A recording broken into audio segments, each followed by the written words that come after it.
You suffer lupus, or systemic lupus erythematosus (SLE.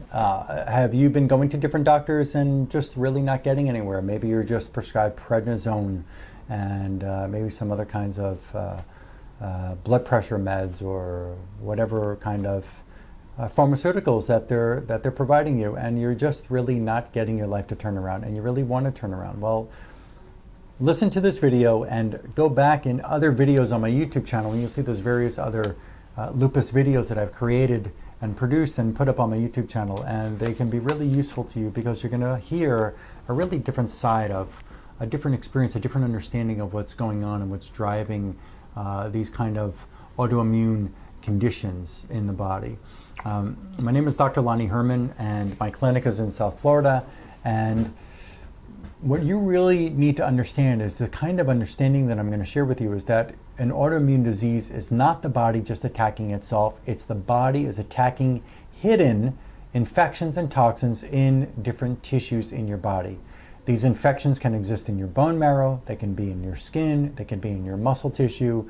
These infections and toxins, they can be in the fascia, which is a tissue underneath all of your skin, inside your muscles, wraps around your organs. You can have infections in your organs, you can have infections in your spinal cord, you can have infections in your blood cells, in your blood vessels. So let's really begin to understand that the autoimmune disease process is not the body just attacking itself, it's the body's attacking viruses and bacteria and parasites and fungi and molds and various types of chemicals that we've absorbed through medications, over the counter, maybe pesticides and herbicides and other chemicals we sprayed on ourselves, like perfumes and mosquito repellent sprays and pesticides that we've eaten. And there's just a number of things. There are a number of toxins in our lives. Okay? And actually, American Red Cross did a study back in 2005 where they found that on these brand newborn infants, they did biopsies of these babies. They found that these babies had over 180 cancer-causing chemicals in their body. And they found when they studied the mother's umbilical cord blood that the mother's umbilical cord blood had the same and more in some cases of these cancer-causing chemicals. So babies can be born loaded with toxins and you don't even know it because you think that they're coming out functioning normally, when really they could be functioning even better. Well, I share that with you because you can be carrying so many toxins in your body before you even set one foot on the ground on this planet. You could be born with it because your parent was loaded with those toxins. And what they did not do, which would be great, was if they could just study every single tissue in the mother's body and the baby's body to know what kind of infections the baby's being born with. And that before they even get bit by a bug or they they get a sexual transmitted disease or something like that. We can be born with all these infections as well, like strep infection, staph infection, and viruses, and just who knows. So in this patient who I've reported about before, she's a female that comes to me from Massachusetts, delightful person, delightful woman.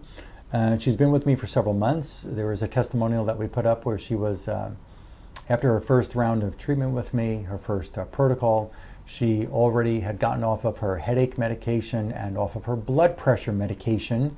And still to this day, which is several months later, she has not had to go back on her blood pressure meds, and her blood pressure is normal, and she has not had to go back on headache medication.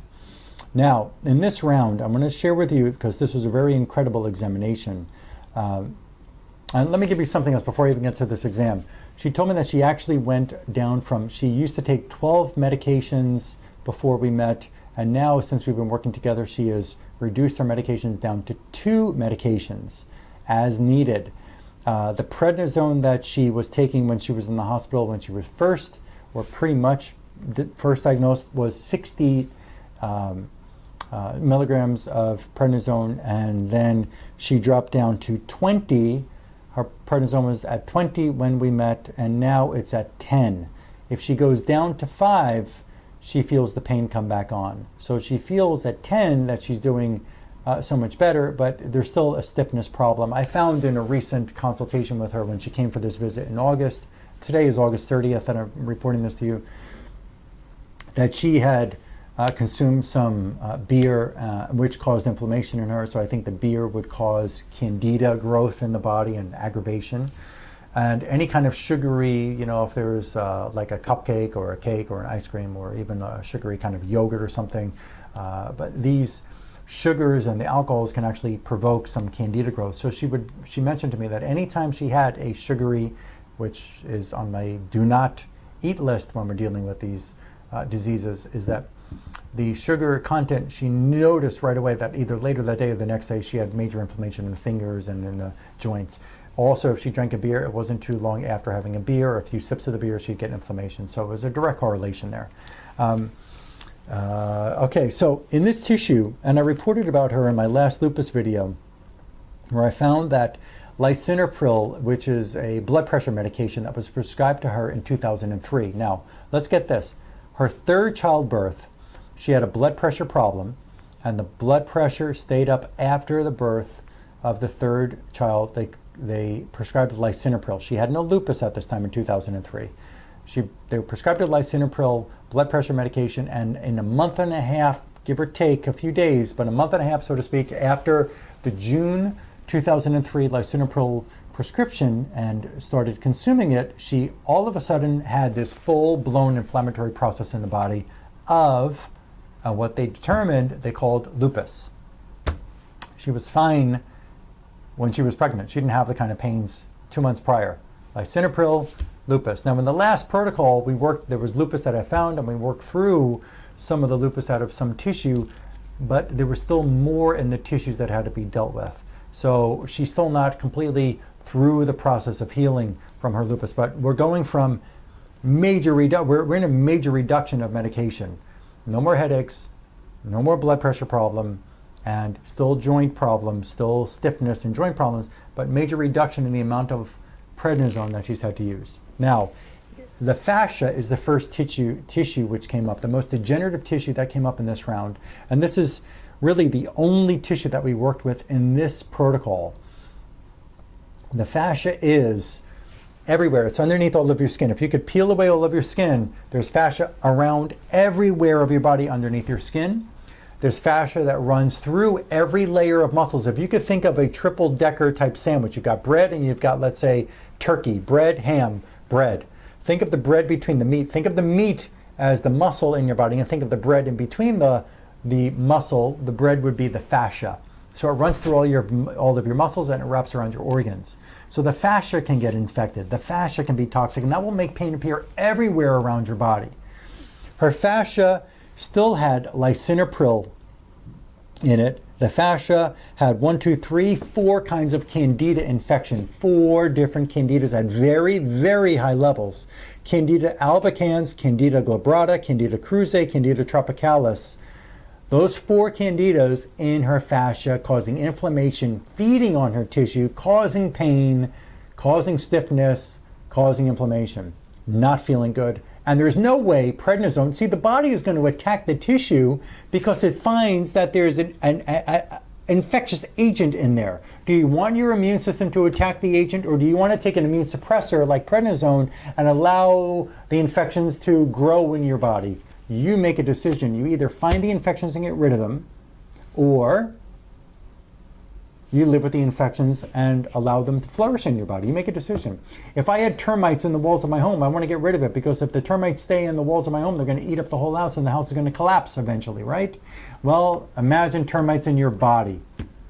Do you want to let them stay there? Because they're hurting, you feel pain, so you take an immune suppressant medication so you don't feel as much pain or no pain, but the termites are eating you up. Well, that just doesn't make sense to me. Hopefully it doesn't make sense to you. It doesn't make sense to me. Loaded with candida in her fascia. She had black mold called Stachybotrys that I found in her fascia. Ringworm, another kind of fungus in her fascia. Lyme Borrelia burgdorferi, the Lyme disease bacterial infection called Borrelia burgdorferi in her fascia. Rhizopus, which is another fungus, inflaming and feeding on her fascial tissues. Dental mercury in her fascia. Then we found a much higher level of the same lisinopril blood pressure medication, which she has been off now for a few months. I found mycoplasma bacteria. I found Cipro antibiotic. I found some other antibiotic residues in her fascia. I found the anesthesia, neurotoxic anesthesia chemicals in her fascia. I found parasitic eggs in her fascia. Parasites eat in our body, they eat on our tissues, they poop in our tissues, they lay eggs so they can reproduce.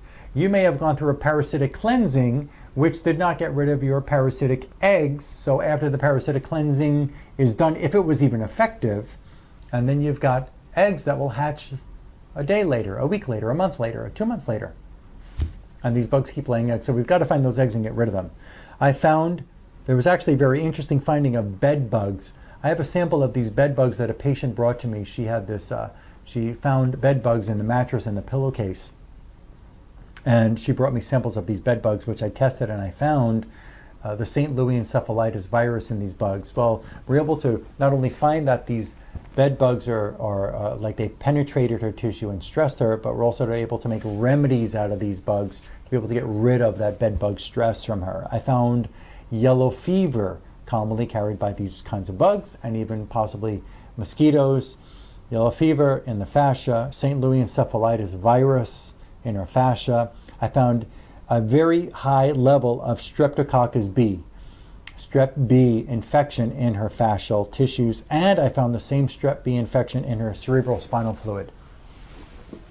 We've got to be able to find and peel away all the different layers, all the different infections and toxins in the different layers of tissues without having a certain kind of system to do this, and just running a stool test or running an adrenal test or running a hormone test or looking at blood sugars or looking at cholesterol or whatever it is that they're doing out there for you, without being able to tell you that in these tissues these are the exact findings, and going after them with an exact, specific, precise approach with specific remedies that will get rid of the exact infection and toxin from the specific tissue that the infection and toxin was found in.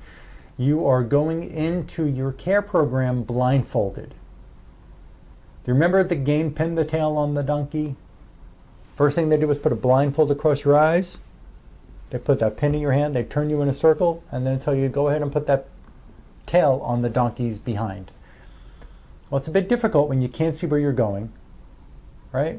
So when your doctor puts a blindfold on, basically is what they're doing when they run various tests, and you go to a rheumatologist, you go to an internist, and they're running for various viruses. They don't know where the virus is in the body. They don't even have a tool that can help you beat the virus. They can run candida in the blood and say you got candida. They don't even know where it is. They can run mycoplasma antibodies. They don't know where the mycoplasma is. They can test you with a hair analysis for mercury or other metals. They don't know where the mercury or the other metals are located. You got it? You've got to have something that's precise like this and be able to find in your tissues what is driving your condition. And that's the only way. I've got a very unique bioresonance system here where I can find in the tissue exactly what is the harmful ingredient, what's the harmful agent, and we can provide remedies that we make in our laboratory which are duplicate copies of these infections and these tissues, and it will help you get rid of the infection and get rid of the toxin and repair the tissue at the same time. I will share more about this lovely patient as we go along into her next protocol, her next consultation. Share this video with one friend, just one person who deserves to know that there is a way out of their crazy chronic infectious disease and their autoimmune disease. Subscribe to my YouTube channel. And when you subscribe here on my YouTube channel, you'll be the first to know when I put up these new videos that I produce, and I do them on a regular basis. And also, like me on my Facebook page. I put a lot of information up there that I don't or have not made into video form yet, and you really should take a look at those various posts that I put up, because I've got proof of changes in of the way the body appears from before and after or during a protocol.